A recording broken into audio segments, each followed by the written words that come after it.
Hi, good morning. Have you ever heard the saying, the early bird gets the worm?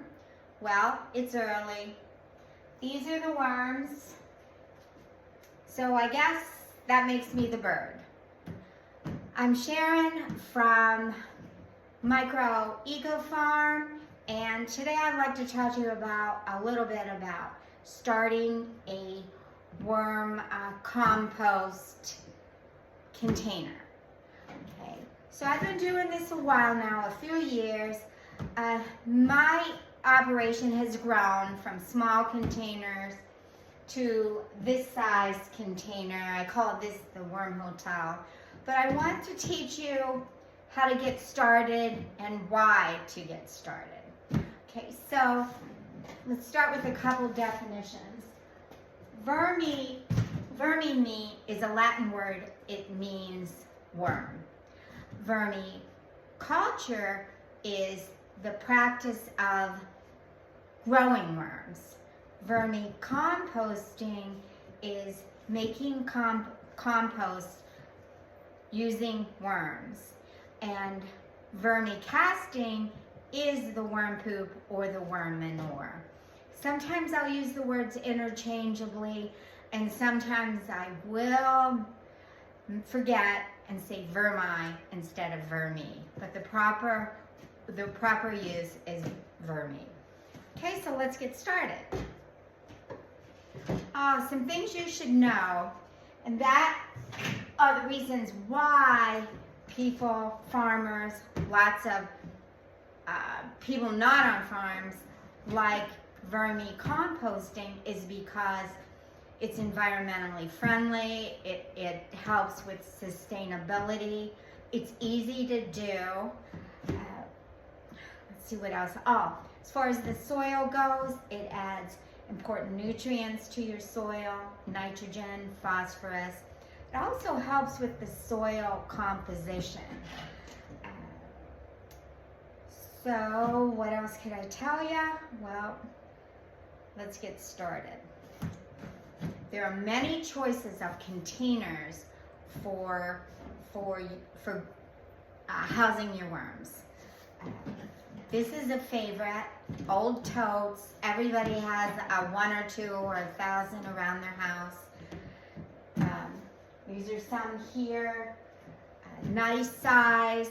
They don't have to be this tall, but usually the easiest way to buy them is this tall.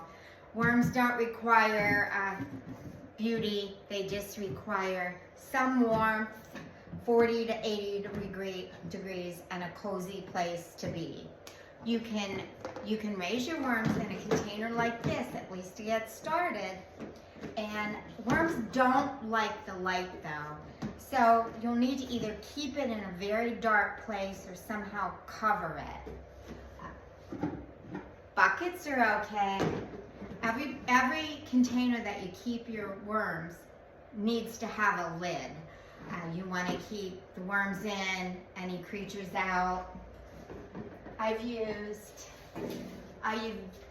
this before, and I covered it with a piece of wood.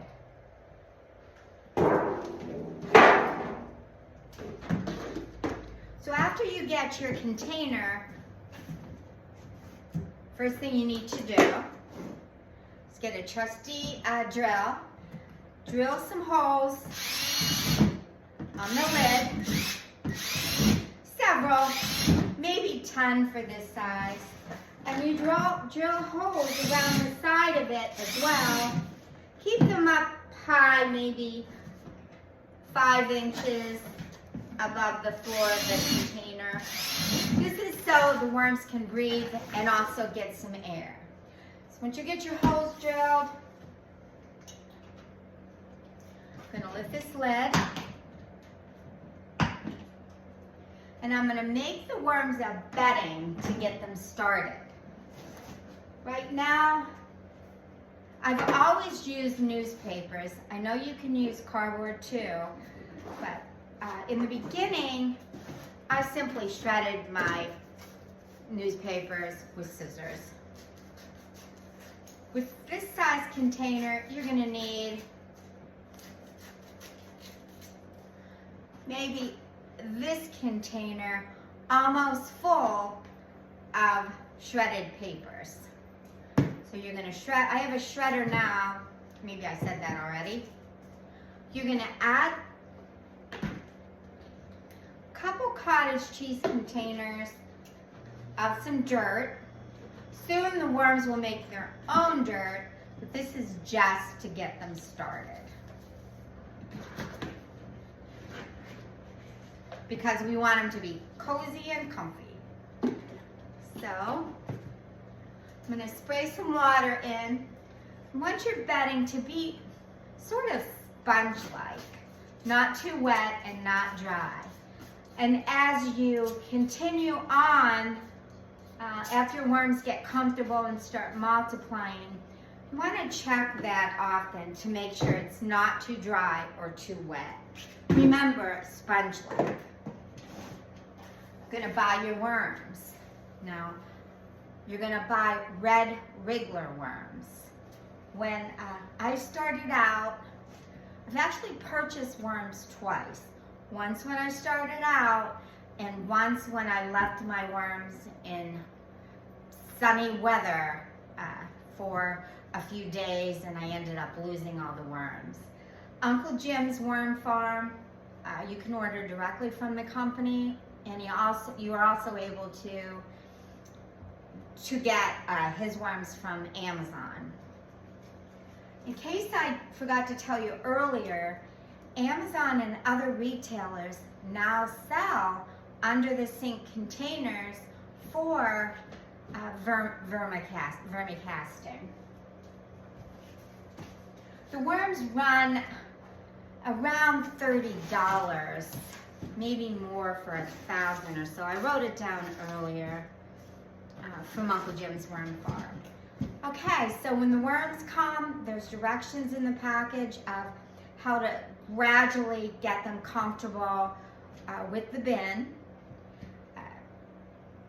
You leave them, he sort of has you leaving them in their initial container for a little while and slowly moving out. Food. Worms aren't fussy. They're organic eaters. They eat vegetables and they eat fruit. They like micrograins.